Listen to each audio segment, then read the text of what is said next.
सुप्रभात बच्चों। हम लोगों ने पहले और दूसरे वीडियो में पथ की पहचान पाठ के 2 पदों का अध्ययन कर लिया था। आज हम सब उसके आगे के पदों का अध्ययन करेंगे। तीसरा पद है अनिश्चित किस जगह पर सरित गिरि गह्वर मिलेंगे। है अनिश्चित किस जगह पर बाग वन सुंदर मिलेंगे। किस जगह यात्रा खत्म हो जाएगी यह भी अनिश्चित है। अनिश्चित कब सुमन कब कंटकों के सर मिलेंगे। कौन सहसा छूट जाएंगे मिलेंगे कौन सहसा। आ पड़े कुछ भी रुकेगा तू न ऐसी आन कर ले। पूर्व चलने के बटोही बाट की पहचान कर ले। संदर्भ है प्रस्तुत पद्यांश हमारी पाठ्यपुस्तक हिंदी में संकलित कविवर हरिवंश राय बच्चन द्वारा रचित सतरंगिणी रचना से ली गई हुई पथ की पहचान शीर्षक कविता से उद्धृत है। प्रस्तुत पद में कवि जीवन पथ में आने वाले सुख दुखों के प्रति सचेत करता हुआ सावधान करता हुआ मनुष्य को निरंतर आगे बढ़ते रहने की प्रेरणा दे रहा है। प्रस्तुत पद्यांश का प्रसंग है कि इसमें कवि जीवन पथ में आने वाले सुख दुखों के प्रति सचेत करता हुआ या सावधान करता हुआ मनुष्य को निरंतर आगे बढ़ते रहने की प्रेरणा दे रहा है। कवि कहते हैं है अनिश्चित किस जगह पर सरित गिरि गह्वर मिलेंगे। अनिश्चित का अर्थ है कि कोई निश्चित नहीं है या बताया नहीं जा सकता।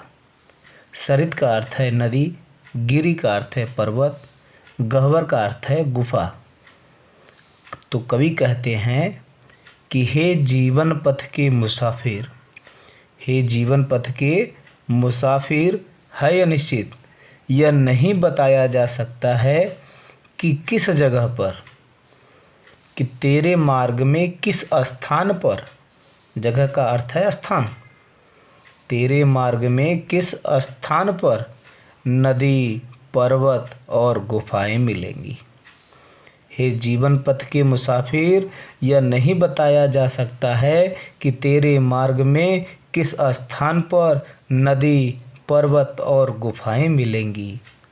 अर्थात तेरे मार्ग में कब कठिनाइयाँ और बाधाएं आएंगी यह कहा नहीं जा सकता।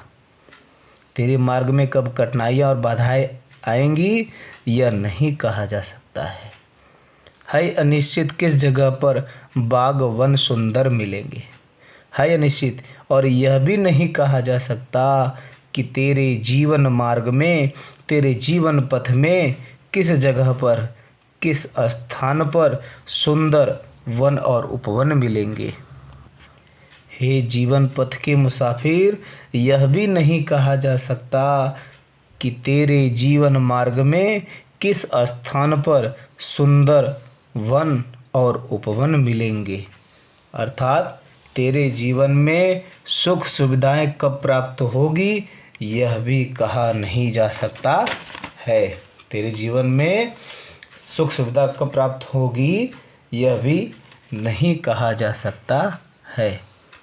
किस जगह है यात्रा खत्म हो जाएगी यह भी अनिश्चित। कवि कहते हैं कि हे जीवन पथ के मुसाफिर किस जगह यात्रा खत्म हो जाएगी, कि तेरी यह लंबी यात्रा कहाँ पर समाप्त होगी। तेरी यह लंबी यात्रा कहाँ पर समाप्त होगी यह भी निश्चित नहीं कहा जा सकता है। तेरी यह लंबी यात्रा कहाँ पर समाप्त होगी यह भी निश्चित नहीं कहा जा सकता है। अर्थात कब तेरी मृत्यु होगी, कब तेरी मृत्यु होगी यह अनिश्चित है। कब तेरी मृत्यु होगी यह अनिश्चित है अनिश्चित कब सुमन कब कंटकों के शर मिलेंगे। कवि आगे कहते हैं कि यह बात भी अनिश्चित है, यह बात भी अनिश्चित है कि तेरे जीवन पथ में, तेरे जीवन पथ में कब तुझे फूल मिलेंगे, कब तुझे फूल मिलेंगे और कब कांटे तुझे घायल करेंगे यह भी निश्चित नहीं कहा जा सकता है। अर्थात तेरे जीवन में कब सुख प्राप्त होगा और कब दुख यह निश्चित रूप से कहा नहीं जा सकता है। तेरे जीवन में कब सुख प्राप्त होगा कब दुख प्राप्त होगा यह निश्चित रूप से नहीं कहा जा सकता है। आगे कवि कहते हैं कि कौन सहसा छूट जाएंगे मिलेंगे कौन सहसा, आ पड़े कुछ भी रुकेगा तू न ऐसी आन कर ले। कवि कहते हैं कौन सहसा छूट जाएंगे मिलेंगे कौन सहसा। कवि कहते हैं कि हे जीवन पथ के मुसाफिर, यह भी निश्चित रूप से नहीं कहा जा सकता है कि तेरे जीवन मार्ग में कौन परिचित व्यक्ति मिलेंगे, कौन परिचित व्यक्ति मिलेंगे। और सहसा, सहसा का अर्थ होता है अचानक, और कौन प्रियजन अचानक तुझे छोड़ जाएंगे यह निश्चित रूप से कहा नहीं जा सकता है। आ पड़े कुछ भी रुकेगा तू न ऐसी आन कर ले। आन का अर्थ होता है प्रण करना, प्रतिज्ञा करना। कवि कहते हैं कि हे पथिक, हे मुसाफिर, तू अपने मन में यह प्रतिज्ञा कर ले, तो अपने मन में यह प्रतिज्ञा कर ले कि जीवन की कठिनाइयों का परवाह न करके, जीवन की कठिनाइयों का परवाह न करके तुझे आगे बढ़ते हुए जाना है।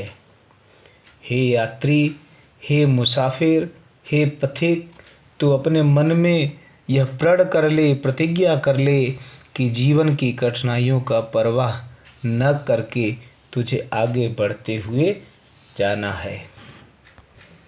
पूर्व चलने के बटोही बाट की पहचान कर ले। हे जीवन पथ के यात्री, तू पथ पर चलने से पूर्व जीवन में आने वाले सुख दुख को भली भांति जानकर अपने मार्ग की पहचान कर ले। हे जीवन पथ के मुसाफिर, तू पथ पर चलने से पूर्व जीवन में आने वाले सुख दुख को भली भांति जानकर अपने मार्ग की पहचान कर ले। प्रस्तुत पद्यांश का काव्यगत सौंदर्य है। भाषा खड़ी बोली का प्रयोग किया गया है। शैली उद्बोधन, प्रतीकात्मक व वर्णनात्मक शैली का प्रयोग किया गया है। रस शांत रस, अलंकार अनुप्रास रूपक अलंकार, छंद गीत छंद का प्रयोग किया गया है एवं शब्द शक्ति लक्षणा है।